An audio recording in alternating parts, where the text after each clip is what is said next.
It's time for you all to wake up and shift your paradigm. This world is the kingdom of darkness, and we are living in its last days. It won't be long before the day of the Lord will come like a thief in the night.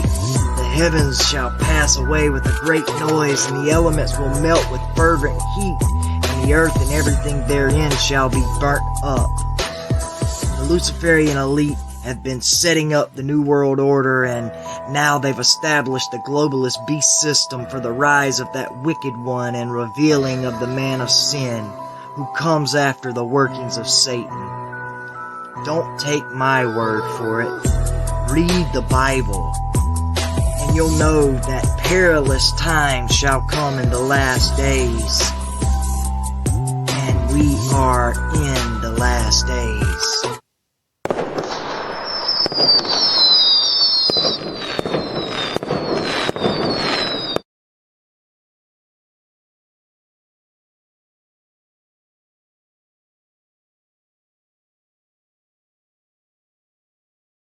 Hello, brothers and sisters. This is the Remnant Warrior, and today I have created a video compilation for you guys all about mysticism. Mysticism in all of the ancient religions that shows up in Catholicism and even in Protestant Christianity. And in Islam, all came from ancient Babylon and Persia with ancient Zoroastrianism. And we are going to see how that affected the Israelites and entered into the worship of the one true God, and then filtered down into all other religions. Let me tell you a story.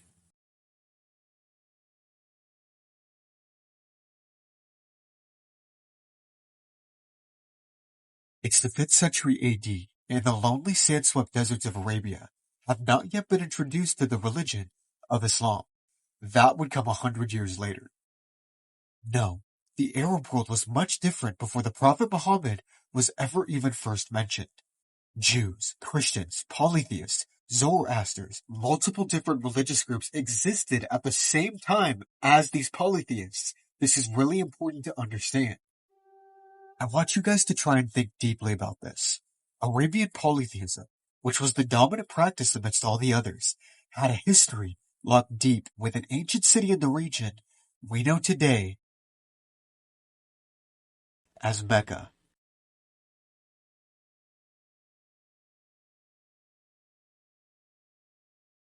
This foundational city, which is still revered today, acted as the primary spiritual center of all the surrounding regions with their pagan worship practices. The cube, or the ancient house which is at the heart of the city, was actually used to house all of the local gods. 360 of them to be exact, and they would honor these gods by encircling the shrine in a lunar-like procession. This practice would later be taken by Islam, which is really quite interesting if you think about it. Islam, meaning submission to God. But my question to you is, which God? Manaf, Manat, Dushar. These are but a few of the names of the various idol gods worshipped in the Black Cube, which would have been placed adorning the inside of the shrine and along the outer rim of the cube for their ritualistic purposes. Now each Lunar New Year, the various warring tribal groups would lay down their arms and make the lengthy pilgrimage to the shrine where they would encircle it, offering sacrifices and penances to their favorite gods, which some scholars say represent the 365 days of the year. Encirclement, frustration, pilgrimage. I think you guys are starting to get the picture of what I'm trying to paint. But even with all this context, the mystery starts to get even deeper when you actually look into the history of the gods worshipped in the Black Cube. There really is only one singular deity that stands out in particular amidst all the rest, and his name is the ancient god Hubal. Hubal is a very interesting character indeed, because he is considered by most scholars to actually be the chief god of the Kaaba at the time. Some would even argue that the Kaaba was fully dedicated to Hubal himself. You can see more images of this god found right here with the same black stone that is venerated today in modern Mecca. But here's where it really starts to take a dark turn for the worst. Because when you actually look at the research, and believe me, I did, almost all scholars generally conclude that Hubal was an imported deity from the region of Syria, or the land of the Nabateans. Hubal was at once the presiding god in the temple, and the principal deity of the Koreshites, who were its guardian. The preeminence of this idol was evinced by the fact that before it, the casting of lots with arrows took place. This scholar says it was probably introduced when the sanctuary of the Koresh tribe was converted into the pantheon of the whole of Arabia. The name Hubal remains a mystery. The opinion that it is synonymous with the Babylonian and Syrian Baal, or Bel, is supported by the testimony of Arab authorities, according to whom Hubal was originally imported from Syria. Syria, the pinnacle of ancient Baal worship. This city sits on the foundation of many long-dead empires. It is considered to be one of the most celebrated ancient sanctuaries in the world, built upon by both Greeks and Romans. The Phoenicians being its originators, these were men and women who believed in the Canaanite pantheon, took Baal as the chief astronomical deity. Could it be any coincidence that scholars agree Hubal, the ancient lunar deity of the Kaaba, has a past connecting it to Baal? There is a story in the Gospel of Mark of these Pharisees coming to Jesus and saying he is casting out devils by the power of Satan. This is how he responds. He is possessed by Beelzebul. By the ruler of demons he cast out demons. So he called them and spoke to them in parables. How can Satan cast out Satan? We see right here that Jesus is connecting the prince of demons himself to Baal, which means there's only one connection we can make. Baal is Satan. This is where we get to put all the puzzle pieces together, and believe me, they fit quite perfectly. Because Hubal, having a direct tie to the pagan god Baal of the Canaanites, was not only considered the chief god of the Kaaba at the time, but Hubal was actually worshipped as Allah by the forefathers of Muhammad.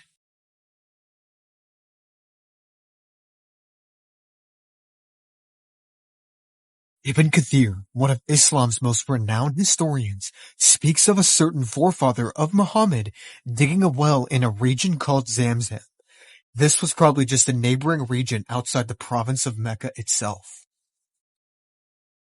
According to the story, this sparked outrage among the neighboring Qurayshi tribe, which remember were the protectors of Hubal and the Black Cube, who ultimately viewed this act as a total provocation of their land and demanded retribution. Hearing all of this, understandably, Muhammad's tribal ancestor becomes totally stressed out by the situation, and he vows to sacrifice his 10 sons to God or Allah at the Kaaba in order to pay the blood price. It is claimed that when Ibn al-Muttalib received such opposition from Quraysh over the digging of Zamzam, he vowed that if 10 sons were born to him, who grew up and protected him, he would sacrifice one of them for Allah at the Kaaba.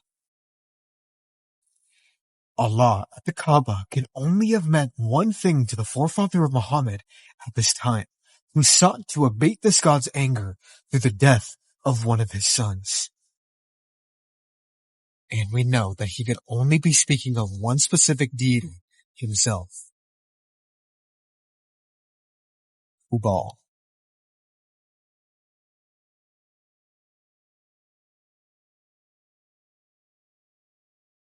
this is not problematic at all, because let's say Zoroastrians were praying 5 times a day. Let's say Zoroaster himself was a prophet of God.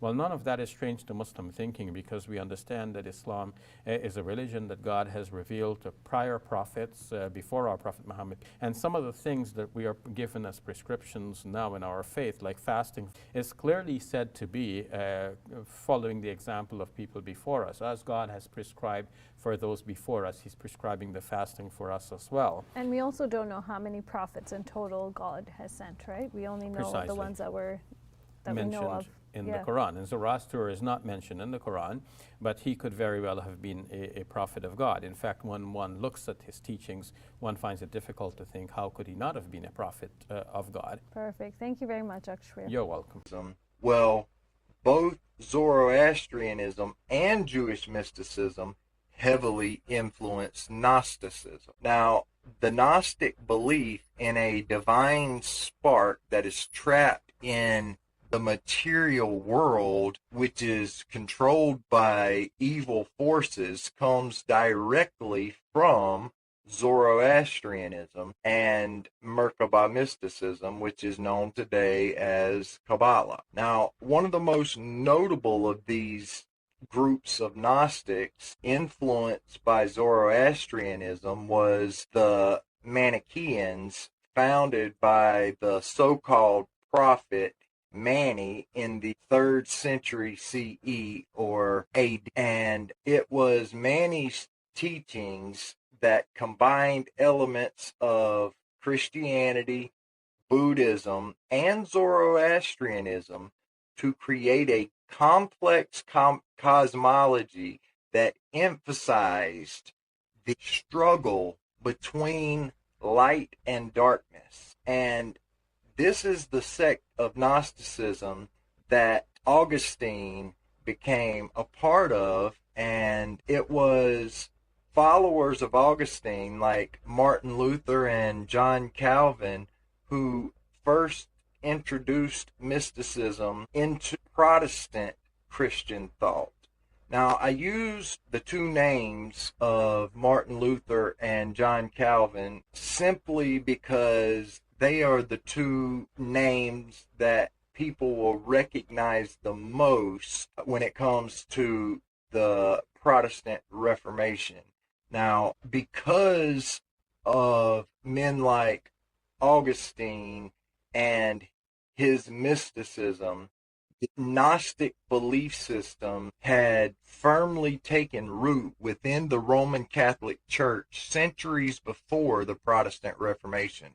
So this is not something that can by any means be laid at the feet of Augustine or Luther or Calvin, because as we've seen, Augustine got it from the Manichaeans, and the Manichaeans were one of many of the groups of Gnostics in the early centuries after Christ. Now, Zoroastrianism also influenced the development of the modern form of New Age spirituality, particularly through the work of women like Helena Blavatsky and her Theosophical Society. Blavatsky's writings drew heavily on Eastern religions, including Zoroastrianism, to create a synchronistic spiritual system that emphasized on dualism. It literally used the dualism of Zoroastrianism to create the Luciferian religion that we see today, that is used and followed and worshipped by so many of the elite of the leaders of the world. Now, in conclusion, for today's short overview on Zoroastrianism, I just want to say that both Zoroaster himself and Zoroastrianism played a significant role in shaping both ancient Gnosticism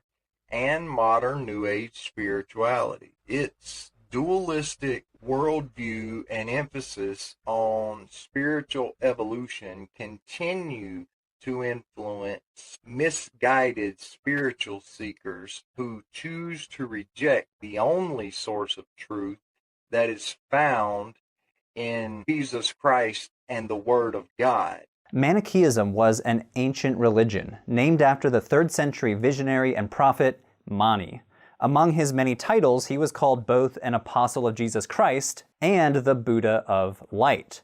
In these two titles, we see one of the defining features of Manichaeism. It was a universalist and missionary religion that was carried across the trade routes bridging Europe with Asia. Starting in the Sasanian Empire, it spread westward toward Rome and east toward China, adapting to its cultural surroundings wherever it ended up, including adapting terminology and ideas from Christianity, Zoroastrianism, and Buddhism. We see this in what is possibly the only surviving Manichaean temple, which houses a statue of Mani appearing as the Buddha.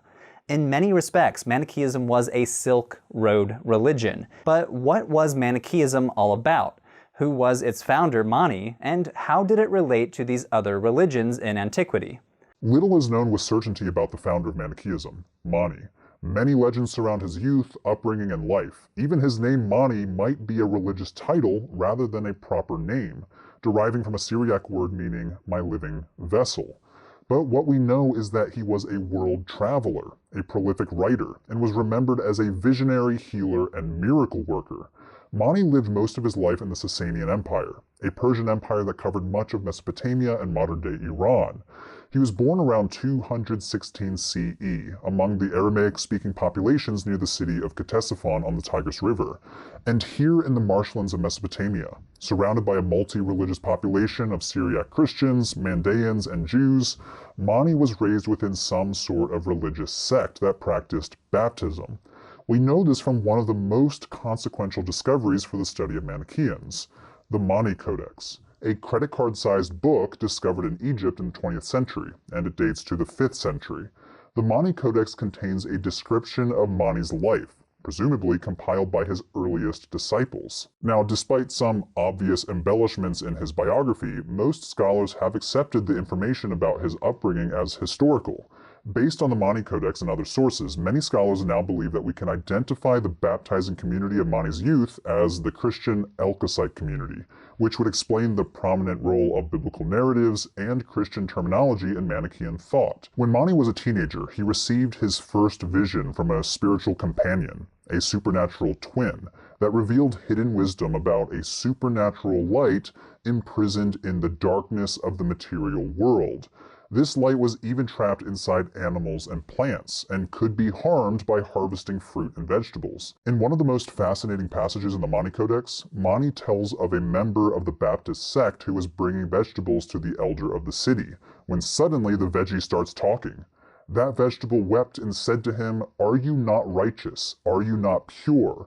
Why then are you taking us to the fornicators?" Similar stories about talking bread and talking palm trees highlight Mani's new message about how the supernatural light is trapped in our world and could be harmed in everyday life by everyday actions. He set out to reform the Baptist community, but his fellow baptizers did not appreciate his revelation and novel practices. These revelations led to conflicts within the community, and ultimately Mani broke away from them. At the age of 24, following yet another vision from his spirit twin, Mani embarked on a missionary phase of his movement. Manichaean texts describe him traveling all over Mesopotamia, Iran, and even sailing as far as India to the mouth of the Indus River. Mani apparently gathered followers and friends in high places, as seen in his relationship with the great Sasanian king, Shapur I. Manichaean literature says that Mani's public mission coincided with the coronation of Shapur, and later describes him gaining imperial support from Persian royalty. He even wrote a Middle Persian book for the king, in which he lays out his teachings. Ultimately, Mani's message and growing popularity led to animosity with one of the court priests, who managed to get Mani imprisoned and executed around the age of 60, an event that is remembered in Coptic Manichaean texts as a crucifixion, though it's much more likely he simply died in prison. It's difficult to untangle what parts of his biography are real and what parts are legendary. One legend describes that on his way back west from India, Mani traveled through the kingdom of Turan in Central Asia and was granted an audience with the king. The king of Turan recognized Mani's authority and declares him the two titles that I mentioned at the start of this video. You are Blessed Buddha, you are the Apostle of God, basically recognizing him as a new universalist prophet. But unlike so many religious founders, Mani actually left behind a lot of his own writings. It appears that Mani viewed himself in the mold of the Apostle Paul, writing letters and embarking on missionary journeys. In his own letters, he introduces himself as an apostle of Jesus Christ, self-reflectively using the same title that Paul adopted 150 years before. And although none of his texts survive in their entirety, the many fragments of Mani's own writings give us a glimpse into the early framework of Manichaean belief and practice. After his death, Mani's message lived on in a network of traveling missionaries with the support of local Manichaean communities. This so-called Manichaean church regarded itself as the carrier of a superior revelation, transcending previous wisdom revealed by other prophets like Jesus, the Buddha, and Zarathustra. A Coptic Manichaean text claims, "My church surpasses the first churches, because the first churches were chosen according to place, according to city. My church, it is provided for it to go out from all cities, and its good news attains every country." This summarizes the universalist expansionism underlying Manichaean ideology. Jesus was sent to the west, Buddha to the east, Zarathustra to Iran, but Mani himself to the whole world. But what was this message? What did Manichaean beliefs and practices involve? The Manichaean myth revolved around a cosmological drama, the fate of the living soul, which is ensnared in the material world. The story goes something like this, though it's much more complicated. The living soul originated from the Father of Greatness, a transcendent God who stands outside of the universe, who, through a series of emanations, or non-sexual acts of creation, surrounded himself with light beings that acted on his behalf. But this world of light had an enemy. Similar to Zoroastrians and Mandeans, Manichaeans believed in a universe in which light and darkness stood against each other in a primordial cosmological battle, a conflict that continued to define all of reality. The first man, or the primal man, one of the beings from the first emanation of the Father of Greatness, descended with his 5 sons to wage war against the realm of darkness. But he was captured, stripped of his sons, and trapped there. Light beings from the second emanation came to the rescue. They awakened the first man by reminding him of his true destiny and origin. In the process, they fashioned the universe, which, despite being made from darkness, was considered to be working toward the liberation of the last bits of light that had been left behind. The elements of light imprisoned in the material world had several names. It was called the living soul, the cross of light, or in some Western sources, the suffering Jesus. This cosmological drama of the living soul being stuck in our world formed the foundation for Manichaean religious practice. Humankind could participate in this battle between light and dark through revealed knowledge, or gnosis, which has led some to compare it with other forms of Gnostic groups in antiquity. But the primary way humans engaged in the battle between light and dark was by following the rules and regulations of the Manichaean Church as members of 2 classes, the elect and the hearers, who were also called catechumens in Western sources. There was a reciprocal relation between these 2 classes of Manichaeans. The elect needed the financial and material support of the hearers because the elect needed to keep strict rules of behavior. For example, since Manichaeans believed in a divine spark captured in the material world, simple acts like farming, drinking wine, or commerce could hurt this light. Harvesting food could be construed as potential murder. We saw this already in the Mani Codex, which tells stories like a baptizer climbing a palm tree to chop down some wood, and the palm tree cries out in pain, "If you protect me from this pain, you will not die with the man who is trying to kill me." The Manichaean elect therefore lived an ascetic lifestyle and depended on food that was donated in order to eat without guilt. Hearers, or catechumens, were expected to bring food as daily alms. By ingesting food, the Manichaean elect could purify and liberate the supernatural elements of light trapped inside defiling matter through their digestive processes. They themselves are not purified by eating the food, but rather they become the altars on which the food is offered and burned. The darkness and light mixture is dissolved and the light is liberated. This is the same ritual ridiculed by early Christian authorities. Saint Augustine, who himself was once a Manichaean before converting to Christianity, mocked this belief. And if one of the elect should eat the fig, after someone else, of course, committed the sin of picking it, after getting it into his guts would burp out angels, belching prayers the while. Another Christian bishop cites a Manichaean ritual prayer as evidence of their madness, calling it an apology to the bread. Neither have I cast it into the oven, another brought me this, and I have eaten it without guilt. Modern scholarship has shown that despite this mocking tone, this prayer must reflect an authentic Manichaean meal ritual of hearers bringing bread to the elect. Though detractors made fun of it, this remained a core practice for centuries. Here we see a reconstruction of one of the later depictions of the Manichaean meal ritual from an illustrated manuscript dating sometime between the 9th to 11th centuries. It illustrates not only the catechumens donating the food, but also the sun and the moon, the two storage vessels of the light according to Manichaean belief. We also have a massive amount of evidence of Manichaean prayers and liturgies preserved in the sands of Egypt. Manuscripts discovered at sites such as Medinet Madi and Kelis attest to a rich culture of prayers and psalms that were presumably performed in congregation. One prayer preserved on a piece of wood discovered in the Dakhla oasis in Egypt reads, "I worship and glorify all gods, all angels, all splendors, all luminaries, all powers, these which are from the great and glorious Father, these which are purified of all darkness and malignance." This prayer had been transmitted in several languages, and the discovery of this artifact at Kelis shows that it was the text of the daily prayers for the hearers and the elect. Here we see a prayer that expresses both the strong universalism and dualism of Manichaean thought.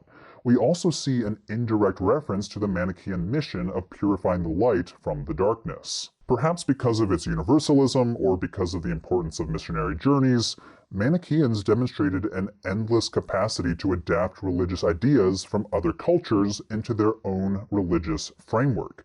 Another way we can define this is syncretism, which means adopting, adapting, or mixing religious elements from one culture into a native culture. Manichaean texts from various regions were written in the local languages and adopted religious analogies from their religious environments. For example, some scholars now theorize that Buddhism might have influenced Manichaeans, particularly around their shared belief in the transmigration of the soul, while Jainism shares the Manichaean idea of strict nonviolence based on the avoidance of harming plant life. The Manichaean cosmological drama also probably reflects Zoroastrianism. Manichaean cosmology can be summarized in two catchphrases, the two principles and the three times, which refers to the worlds of light and darkness and the three temporal stages of the cosmological drama, before the mixture of light and dark, the mixture itself, and the separation at the end of times. There's no doubt that both notions were rooted in Zoroastrian cosmology. Because so many Manichaean texts were written in Middle Persian, Parthian, and other Iranian languages, scholars of the early 20th century increasingly viewed Manichaeism as, in essence, an Iranian religion. Some argued that Manichaean cosmology is strongly related to the Zoroastrian sect, Zurvanism, because Manichaeans used Iranian names for all Manichaean spiritual beings. The supreme deity of the Manichaean pantheon, the Father of Greatness, is called Zurvan in Middle Iranian terminology, while Jesus and Adam and Eve are all given Iranian names. In addition to the Zoroastrian connection, Manichaeism also is deeply tied to early Christianity. As we said earlier, Mani himself was probably raised in a Christian sect, and later styled himself like the Apostle Paul. He also called himself the Paraclete, or the one who intercedes on our behalf, a term that's usually applied to the Holy Spirit in Trinitarian Christianity. Throughout the 20th century, scholars of Syriac Christianity began to notice similarities between Mani's teachings and those of other varieties of early Christianity, such as Marcion. For example, Mani's interest in apostleship and positioning himself in the mold of the Apostle Paul seems to echo Marcion's own interest in Pauline Christianity. Marcion himself was a Paul fanboy. Christian heresiologists also suggest that Marcionism was entrenched in the Aramaic-speaking East and tied Mani with Marcion. Manichaean prayers and liturgies also draw heavily from Christian practice. In fact, some of the Manichaean psalms to Jesus that were discovered in Egypt are almost indistinguishable from Christian psalms. One psalm from the Coptic Manichaean Psalm book basically praises Jesus in every single stanza. You would never have guessed it was a Manichaean prayer instead of a Christian prayer until the last few lines. Glory and victory to our Lord, our light, Mani and his holy elect. This last example demonstrates the Manichaean devotion to Jesus, although to a different type of Jesus than the one venerated by most 3rd and 4th century Christians, which led some Christian authorities to attack it as a heresy. These heresiologists frequently called Manichaeism madness, or manes in Greek, making a pretty obvious pun on Mani's name. One example of these heresy hunters is found on a 4th century papyrus from Egypt. Seen here written in a beautiful Greek hand by a trained scribe, it was carefully folded, as you can see here in the 9 still visible folds. In this letter, a 4th century Christian bishop from Egypt warned his flock against the madness of the Manichaeans, warning them to be on their guard against these who with deceitful and lying words steal into our houses. Another Christian document writes, "This false doctrine of different heresies and pagan beliefs was created with the treacherous and fraudulent intent of enticing all kinds of people. In fact, the Manichaeans worship many gods, thus wishing to please the pagans." Here it seems the author is annoyed by Manichaean universalism, as something that tries to entice all kinds of people. Scholars continue to debate the extent to which these adaptations influenced Manichaeism, in particular because it's so hard to determine a baseline that might go back to Mani himself. This makes it difficult to estimate to what extent certain elements belong to the original core of Mani's teachings or represented secondary layers of additions. But I'd say we should not be so obsessed with searching for a core of Manichaeism. Scholars of religion have argued in recent years that it's a mistake to essentialize a religion, boil a religion down to a monolithic essence. I'd rather argue that the history of Manichaeism is a story of varieties of Manichaeism. Varieties of Manichaeism that adapted differently over the centuries, whether in Egypt, Iran, or in China. The recent excavations at the Egyptian village Ismat el-Karab have demonstrated that loosely connected networks of Manichaean families lived in Egypt, supporting traveling elect, copying Manichaean books, and praying and singing together in congregation. In other words, they lived a very similar life to how Egyptian Christians would have supported a local holy man while gathering in houses or churches to perform prayers. Hundreds of years later, we see a very different kind of Manichaeism in the Uyghur and Chinese world, in which these beautiful manuscript illustrations were produced, and where Manichaeans made use of Buddhist-style temples. Up-close analysis of such historical and material sources contribute to a rich palette of a multicultural Manichaeism, a Manichaeism that spanned Egypt to Iran to China.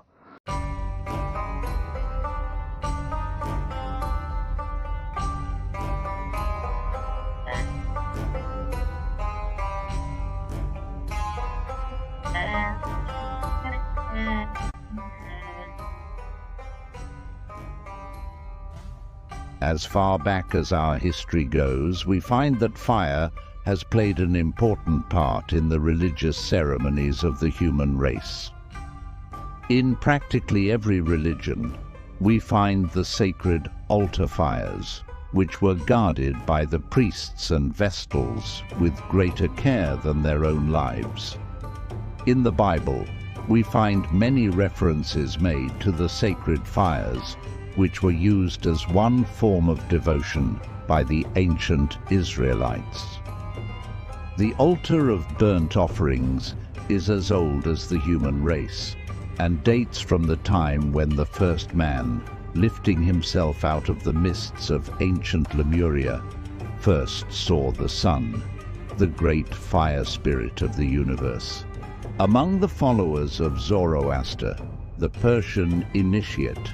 Fire has been used for centuries in honor of the great fire god, Ormuzd, who is said by them to have created the universe. There are two paths or divisions of humanity whose history is closely related to that of the wisdom teachings. They embody the doctrines of fire and water, the two opposites of nature. Those who follow the path of faith or the heart use water and are known as the sons of Seth, while those who follow the path of the mind and action are the children of Cain, who was the son of Samael, the spirit of fire. Today we find the latter among the alchemists, the Hermetic philosophers, the Rosicrucians, and the Freemasons. It is well for us to understand that we ourselves are the cube altar upon which and in which burns the altar fire. For many centuries, the initiate of the fire has been nourishing and guarding the spiritual flame within himself, as the ancient priests watched day and night the altar fires of Vesta's temple. The ever-burning lamp of the alchemist, which has burned for thousands of years without fuel in the catacombs of Rome, is but a symbol of this same spiritual fire within himself. In the picture, we see the ever-burning lamp which was carried by the initiate in his wandering. It represents the spinal column of man, at the top of which is flickering a little blue and red flame. As the lamp of the ancients was fed and kept burning by the purest of olive oil, so man is transmuting within himself and cleansing in the laver of purification the life essences, which, when turned upward, provide fuel for the ever-burning lamp within himself. Upon the altars of the ancients were offered sacrifices to their gods. The ancient Hierophant offered up sacrifices of spices and incense.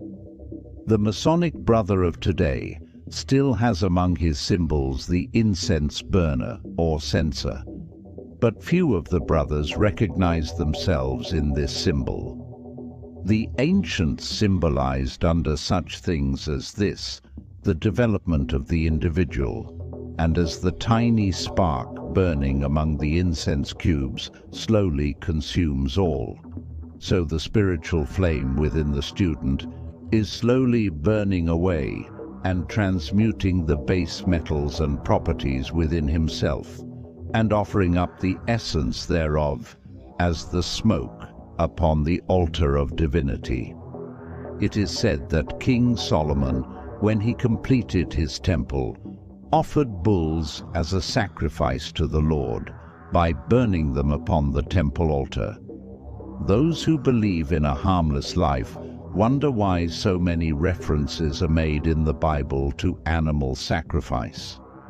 The student realizes that the animal sacrifices are those of the celestial zodiac, and that when the ram or the bull was offered upon the altar, it represented the qualities in man that come through Aries, the celestial ram, and Taurus, the bull in the zodiac. In other words, the initiate, passing through his tests and purification, is offering upon the altar of his own higher being the lower animal instincts and desires within himself. Among the Masonic brothers, we also find what is called the symbol of mortality. It is a spade, a coffin, and an open grave, while upon the coffin has been laid a sprig of acacia or evergreen.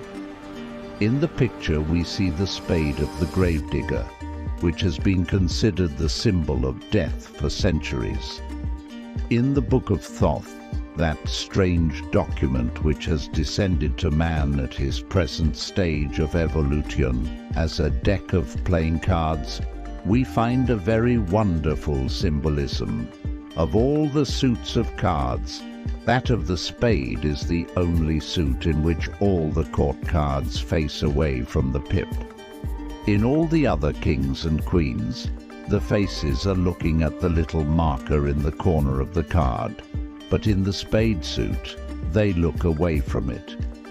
Now it is said that the spade has been taken from the acorn, but the occult student has a different idea.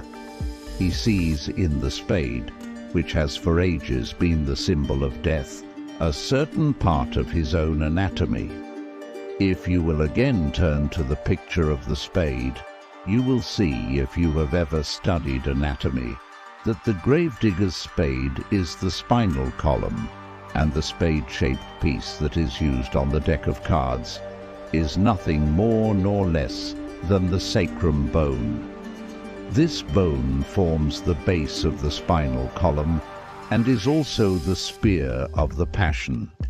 Through it and the foramina, which pierce it, pass the roots of the spinal nerve, which indeed are the roots of the tree of life. It is the center through which are nourished and fed the lower vertebrae of the spine, and the sacrum and coccygeal bones that dig the graves for all created things.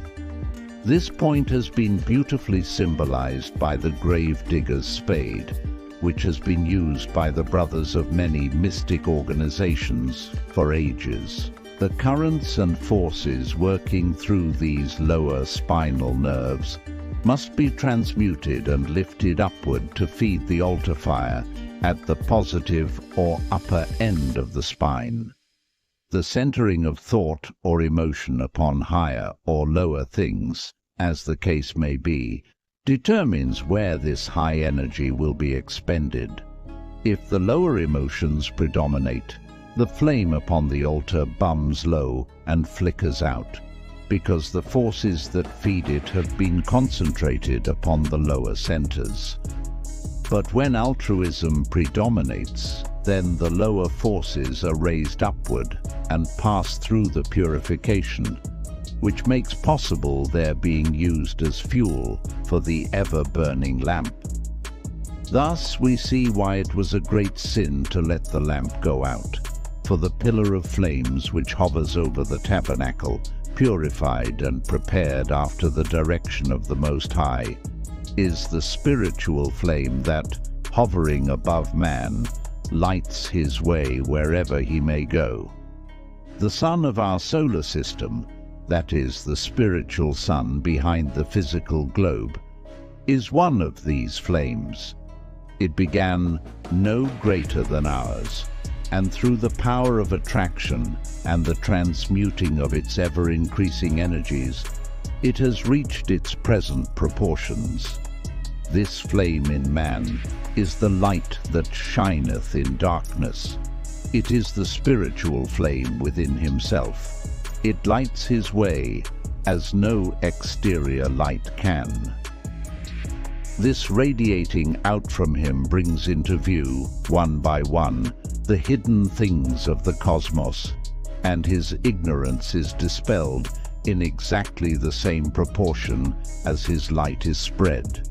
For the darkness of the unknown can be removed only by light, and the greater the light, the further back the darkness is driven. This is the lamp of the philosopher, which he carries through the dark passageways of life, and by the light of which he walks among the stones and along the narrow cliff edge without fear. But although he gains all other things and has not this light within himself, he cannot know where he goes. He cannot watch his footsteps, and he cannot dispel his ignorance with the light of truth. Therefore, let each student watch the fire that burns upon his altar. Let him also make that altar, his body, as beautiful and harmonious as possible, and let him sacrifice upon that altar the frankincense and myrrh, his actions and his deeds. As in the tabernacle, he offers all upon the altar of divinity, so let him day by day dispel the symbols of mortality. the coffin and the open grave by which he prepared himself through the mastery of the lower emotions within himself, and recognize that no matter how crystallized or dead his life may be, the fact that he exists at all proves that the sprig of acacia, the promise of life and immortality, is somewhere within himself. And although the flame of life may appear faint or cold, if he will supply the fuel by his daily actions, he will kindle the altar flame once more within himself, which, shining forth, will also help his brother to kindle this flame, a living sacrifice to the living God.